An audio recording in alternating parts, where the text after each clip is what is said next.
Ah là là, le Japon, un pays qui fascine beaucoup de gens à cause de sa grande culture, ses jeux vidéo, ses mangas, etc. Mais aujourd'hui, petit top un peu spécial. Tonton Un regard neuf vous emmène à la découverte de 9 plats drôles et étranges du Japon. C'est parti. Numéro 1, les sushis Kit Kat. Et on commence directement avec un mélange insolite, le sushi Kit Kat. C'est un peu comme si je vous disais qu'on faisait des pâtes au Nutella. Enfin bref. Déjà, faut savoir qu'au Japon, les Kit Kat sont très différents de chez nous. Vous le savez peut-être déjà, mais ils ont inventé plein de variétés et de goûts différents. Goût thé vert, vanille, citrouille, etc. Et maintenant, ils ont décidé de faire le sushi Kit Kat.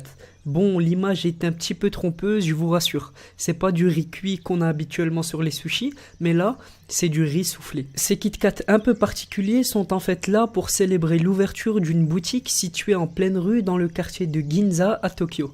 Ça serait là une première boutique située en pleine rue, les autres sont toutes basées dans des galeries commerciales. Du coup, pour fêter ça, Kit Kat a lancé cette gamme de produits vraiment particuliers. Il y a 3 produits. Le premier, le Maguro, qui est normalement du thon, mais qui a le goût de framboise. Le deuxième, le Tamago, qui a normalement le goût de l'œuf, mais ici, il a le goût du melon. Et comme vous le voyez, il est enroulé dans une feuille d'algue. Et le Uni, qui est normalement de l'oursin, mais qui est un Kit Kat au goût de citrouille. Et franchement, quand on regarde bien, ça n'a pas l'air si mauvais que ça. Numéro 2, le Fuju.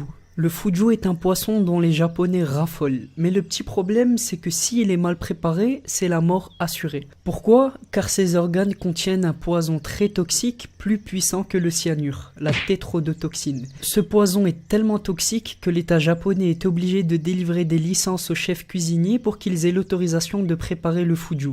Et cette licence demande des années d'entraînement et une grosse formation.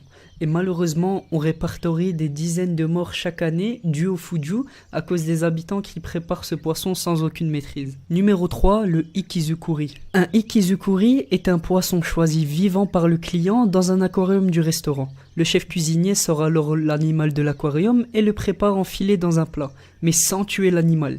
Le cœur doit encore battre, sinon c'est pas un ikizukuri. Et parmi les animaux utilisés le plus souvent pour ce plat, on peut citer la pieuvre, le homard qui est considéré comme un plat de luxe, et de nombreux poissons. Comme vous le voyez en vidéo, c'est assez gore. D'ailleurs, c'est même interdit en Allemagne et en Australie. Numéro 4, le tamago gani. Bon, chez nous, quand on a un petit creux, on mange des chips, des cacahuètes ou des crackers belins. Mais au Japon, ce qui est la mode, c'est le tamago gani.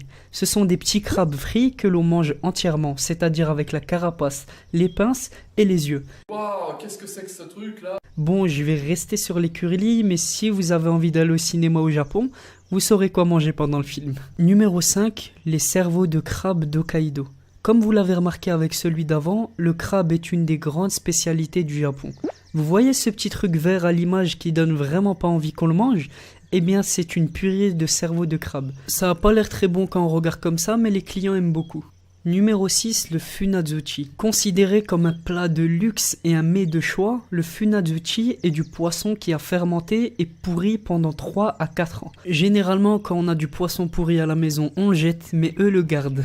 Et comme on peut s'y attendre, le funazuchi a une odeur extrêmement forte qui décourage beaucoup de gens à le goûter.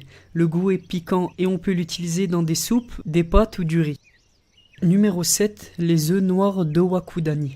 Un peu partout au Japon, il y a plein de volcans en sommeil, mais qui ne sont pas morts. Ce qui permet d'avoir des sources d'eau chaude naturelles un petit peu partout. Et là-bas, les Japonais n'ont rien trouvé de mieux à faire que d'y tremper leurs œufs. Les œufs de Wakudani deviennent noirs quand on les fait bouillir dans les bassins d'eau thermale. En fait, le soufre et les minéraux de l'eau réagissent avec la coquille et provoquent tout simplement un changement de couleur.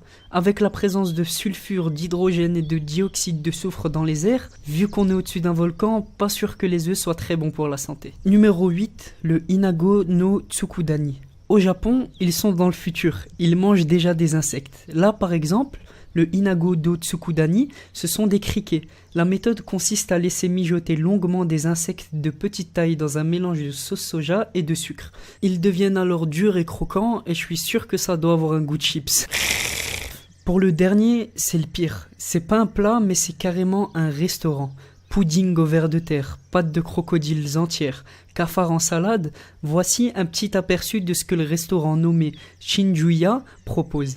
C'est chaud quand même. Je sais pas comment ils font pour avoir de la clientèle, mais personnellement, même si on me payait pour manger ça, je le ferais pas. C'était tout pour moi, j'espère que ce top t'a plu. Si c'est le cas, ben lâche un petit pouce en l'air et n'hésite pas à laisser un petit commentaire de soutien.